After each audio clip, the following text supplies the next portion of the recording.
அதுக்கு உங்கள் அப்பாவுக்கு என்ன சொல்லணும்னு விருப்பப்படுறீங்க? அப்பா இருக்கிற வரைக்கும் அதோட அருமை எனக்கு தெரியல. எங்கள் அப்பா வந்து 2021 இறந்ததுக்கப்புறம் ரொம்ப என்ன சொல்கிறது, வாழ்க்கையே இல்லை, அவ்வளோதான். நம்ம என்ன சம்பாதிச்சாலும் இன்றைக்கி எவ்வளோ பெரிய ஆளாக இருந்தாலும் அந்த அப்பாவுக்கு நம்ம இருக்கும்போது செய்யலை. எங்கள் அப்பா எனக்காக ரொம்ப கஷ்டப்பட்டார், எங்கள் ஃபேமிலிக்காக ரொம்ப கஷ்டப்பட்டார். நம்ம வந்து விவரம் தெரியாதப்போ அப்பா தான் எல்லா தப்பும் பண்ணுறாருன்னு நினச்சிக்கிட்டு இருப்போம். ஆனால் நம்ம ஒரு அப்பா ஆகும்போது தான் தெரியுது அவர் எவ்வளோ பெரிய நீதிமான். அவருக்காக நம்ம எவ்வளோவெல்லாம் அவருக்காக அம்மா கிட்ட கூட நம்ம சண்டை போட்டிருப்போம். ஆனால் அப்புறம் தான் தெரியுது அப்பா எந்த தப்பும் பண்ணியிருக்க மாட்டார். எல்லாமே நம்ம தான் தப்பு பண்ணியிருப்போம், நம்ம தான் அவரை திட்டியிருக்கோம், நம்ம தான் அவருக்கு என்ன பண்ணாலும். ஆனால் அடுத்த நிமிஷம் அவர் எல்லாத்தையும் மறந்து குழந்தைய வந்து அப்படியே ஒரு உண்மையாக இருப்பார். அந்த உண்மைக்கு உருவமே அப்பா. அவ்வளோதான். நன்றி, வணக்கம். இப்போ உங்கள் அப்பா கிட்ட இருந்து நீங்கள் கற்றுக்கிட்ட நல்ல விஷயங்கள், கெட்ட விஷயங்கள் அப்படின்னு சொன்னால் அது என்னென்னா? அப்பா கிட்ட இருந்து என்னன்னா, எவ்வளோ வறுமையில் இருந்தாலும் யாருக்கும் துரோகம் பண்ணக்கூடாது.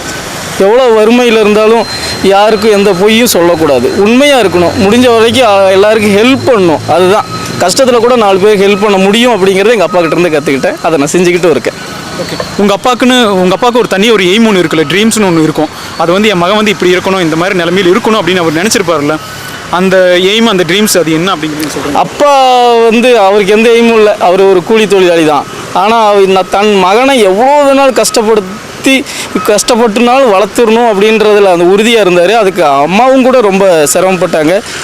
வீட்டில் இருக்கிற என்ன நம்ம ஒரு கோஷம் போடும்போது சொல்லுவோம்ல, அண்டா குண்டா அடகு வச்சு கூட குழந்தைங்கள படிக்க வைக்கணும்னு, அந்த மாதிரி அண்டா குண்டா அடகு வச்சு கூட என்னை படிக்க வச்சாங்க.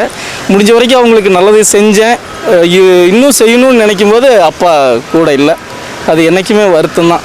நீ எவ்வளோ நாள் நம்ம இருந்தாலும் எவ்வளோ சம்பாதிச்சாலும் அவர் இல்லையே, அப்போ சம்பாதிக்கிறதுக்கு ஒரு அர்த்தம் இல்லாத மாதிரி தான் எனக்கு ஒரு ஃபீலாக இருக்குது. ஓகேங்க. இப்போ அப்பா அவங்க கூட இருந்திருந்தாரு அப்படின்னா இந்த ஃபாதர்ஸ் டேக்கு நீங்கள் என்ன கிஃப்ட் பண்ணியிருப்பீங்க அப்பாவுக்கு? அவர் என்ன பண்ணியிருப்பேன்னா, அவருக்கு ஒரு சைக்கிள் கூட அவர் ஓட்ட தெரியாது. ஆனால் இப்போ கார் வச்சுருக்கேன். அவருக்கு கார் பழகி கொடுத்து அந்த கார் ஒன்று வாங்கி கொடுத்துருப்பேங்க. உண்மையிலுமே இல்லை, அப்பாவோட ஆசை என்னென்னா, கடைசி வரைக்கும் அம்மாவுக்கு நல்லா பார்த்துக்கணுங்கிறது. அதை கடைசி வரைக்கும் நல்லா தான் பார்த்துக்கிட்டு இருக்கேன். அவங்க சந்தோஷமாக இருக்காங்க.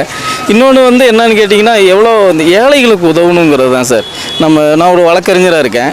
என்னால் முடிஞ்ச வரைக்கும் பணம் இருக்கவங்ககிட்ட நம்ம என்ன நாமினல் ஃபீஸோ அதை வாங்கிட்டு பண்ணுவோம். இல்லாதவங்களுக்கு என்னால் முடிஞ்ச உதவி நான் பண்ணிட்டு தான் இருக்கேன். எல்லாருக்கும் பண்ணிகிட்ருக்கேன்.